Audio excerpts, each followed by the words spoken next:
आज है नवरात्रि का दूसरा नवरात्र। नवरात्रि के दूसरे दिन जिन देवी की पूजा होती है वे हैं माँ ब्रह्मचारिणी। लेकिन क्या आप जानते हैं उनके इस नाम के पीछे की सच्ची कहानी क्या है? चलिए मैं आपको बताती हूँ। बहुत समय पहले हिमालय की पवित्र वादियों में राजा हिमावन और रानी मैना देवी के घर एक पवित्र कन्या ने जन्म लिया।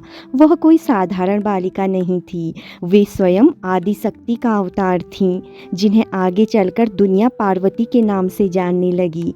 बचपन से ही पार्वती के मन में एक ही इच्छा थी, वे भगवान शिव को अपने पति के रूप में पाना चाहती थी।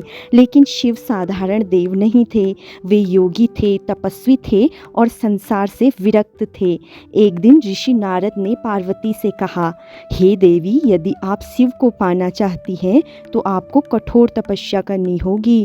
यह सुनकर पार्वती ने संकल्प लिया। उन्होंने महलों का सुख छोड़ दिया और जंगलों में जाकर तपस्या करने लगी। शुरू में माँ पार्वती केवल फल खाकर रहती थी। कुछ समय बाद उन्होंने फल भी त्याग दिए और केवल पत्तों पर जीवन बिताने लगी। फिर ऐसा समय आया जब उन्होंने पत्ते भी छोड़ दिए और केवल वायु के सहारे तप करने लगी।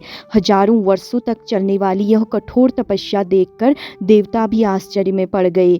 पार्वती का मन अडिग था, उनका संकल्प अटूट था। वे हाथ में जपमाला और कमंडल लिए शांत मन से तप करती रहीं। इसी महान तप और ब्रह्मचार्य के कारण उन्हें ब्रह्मचारिणी कहा गया। ब्रह्मचारिणी शब्द का अर्थ है वह देवी जो ब्रह्मा, तप और ज्ञान का आचरण करती है। आखिरकार पार्वती की तपस्या से प्रसन्न होकर स्वयं भगवान शिव उनके सामने प्रकट हुए। उन्होंने कहा, हे देवी, आपकी भक्ति और तपस्या ने मुझे प्रसन्न कर दिया है। आज से आप मेरी अर्धांगिनी बनेंगी। और इसी तरह पार्वती और शिव का दिव्य विवाह हुआ।